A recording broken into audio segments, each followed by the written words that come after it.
3 sonidos del motor que no debes ignorar, parte 2. Número 1.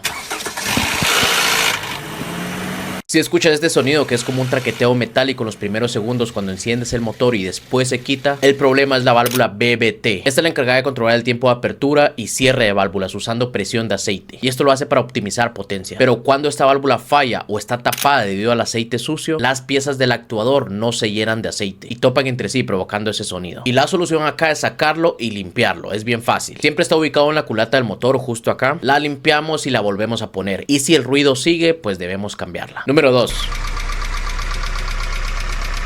Si el motor hace este sonido constante, que es como de un tic tic tic tic tic en la parte superior del motor, significa que los balancines están desgastados. Los balancines son los encargados de transmitir el movimiento del árbol de levas a las válvulas, pero cuando estos están desgastados generan un juego excesivo. Y ojo acá, porque los balancines sí deben tener juego, pero no excesivo. Y acá la solución es ajustarlos. Únicamente apretando este tornillo acá eliminarás el juego excesivo, y necesitarás esta herramienta que se llama calibrador de láminas. Número 3.